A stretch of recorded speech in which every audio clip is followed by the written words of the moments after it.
खबर आजमगढ़ जिले से है, जहां सपा सुप्रीमो अखिलेश यादव ने आजमगढ़ के बिलेरियागंज के बघेला में चुनावी जनसभा को संबोधित किया। धर्मेंद्र यादव के समर्थन में चुनावी जनसभा में अखिलेश ने कहा कि धर्मेंद्र यादव के साथ अब तो गुड्डू जमाली भी आ गए हैं, पीडी परिवार भी जुड़ गया है। 4 तारीख को नई फिल्म रिलीज होगी। बीजेपी संविधान खत्म करना चाहती है। उन्होंने कहा कि मैं अपील करूंगा कि इसे समझें और सावधान रहें। अखिलेश ने भाजपा पर हमला बोलते हुए कहा कि किसी को नहीं पता था कि रेल, हवाई अड्डे, LIC, बंदरगाह बिक जाएंगे। क्या किसी को पता था कि आधी रात को नोट बंद हो जाएंगे? अग्निवीर की तरह पुलिस की नौकरी भी 3 साल की हो जाएगी। अखिलेश ने कहा कि आजमगढ़ वालों, इस बार रुकना नहीं। छठे चरण का चुनाव इन्हें न जाने कहां भगा देगा।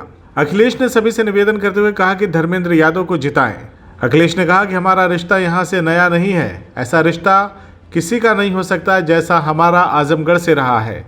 अखिलेश ने कहा कि सड़कें चौड़ी करनी हो या अस्पताल बनाने हो, नेताजी ने ही यहाँ पर काम किया था। आजमगढ़ का कभी भी सम्मान बढ़ाना होगा तो वो भी करेंगे। बाकी का मामला तो जमाली जी देख ही लेंगे।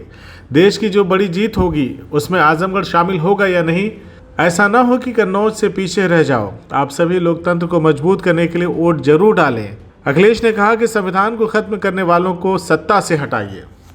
400 पार का नारा देकर के डरा रहे थे, वो अंदर ही अंदर सोच रहे हैं कि अब तो जनता ने नारा ही बदल दिया। इस बार 400 पार नहीं, 400 हार होने जा रही है।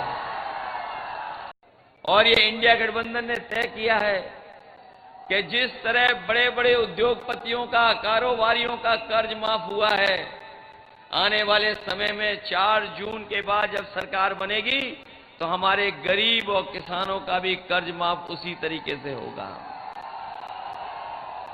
उन्होंने जब नियम बनाया तो नियम ये बनाया कि जिन लोगों का कर्ज बैंक से है और 5 करोड़ से ऊपर का कर्ज है, उन्हीं का कर्ज माफ होगा। इन्होंने गरीबों के साथ धोखा किया, किसानों के साथ धोखा हुआ, क्योंकि हमारा गरीब और किसान केवल लाखों में कर्ज लेता है। इन्होंने 26 लाख करोड़ अभी तक बड़े बड़े उद्योगपतियों का कर्ज माफ किया पिछले 10 साल में, लेकिन उसके 10% भी अभी किसानों का कर्ज जो माफ नहीं हुआ है। जो लोग परीक्षा दे करके आए होंगे वो जानते होंगे कि एक पेपर लीक नहीं हुआ है। अभी तक जितनी परीक्षाएं हुई हैं, हर परीक्षा का पेपर लीक हो गया। और अभी तक जो गिनती आ रही है वो गिनती ये आ रही है कि 10 से ज्यादा परीक्षाओं के पेपर लीक हुए हैं। मैं अपने नौजवानों से कहना चाहता हूं कि ये परीक्षा के पेपर लीक नहीं हुए हैं, इस सरकार ने जानबूझ करके पेपर लीक कराया है। और इसलिए कराया कि जिससे हमारे नौजवानों को नौकरी और रोजगार न मिल जाए। ये लोग जो कहते हैं शहजादे शहजादे, सुन रहे होंगे आप लोग कई बार कांग्रेस पार्टी और हम लोगों को मिलकर के कह रहे हैं शहजादे।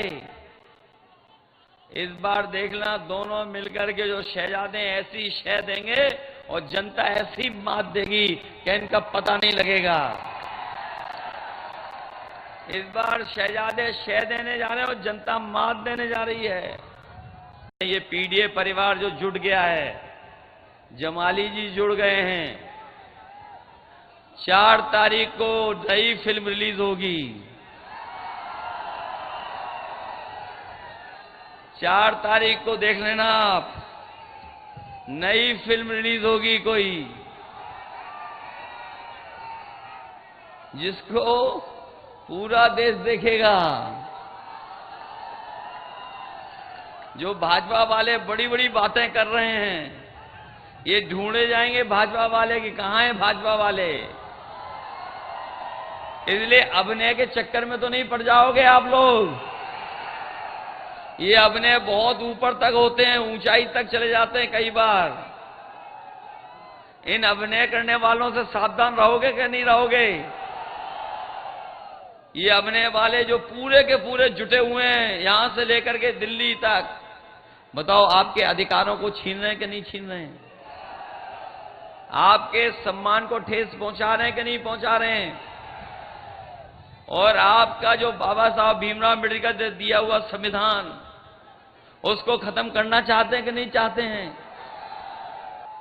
आने वाले समय में जब 4 जून को परिणाम आएगा, तो आप देख लेना, जो 400 पार का नारा दे रहे थे, 140 करोड़ की जनता इनको 140 सीटों के लिए भी तरसा देगी। CIB इंडिया न्यूज की सभी खबरों को देखने के लिए लाल रंग की बटन को दबाकर चैनल को सब्सक्राइब जरूर करें, घंटी जरूर दबाएं ताकि हमारी सभी खबरों के नोटिफिकेशंस आप तक पहुंचते रहें।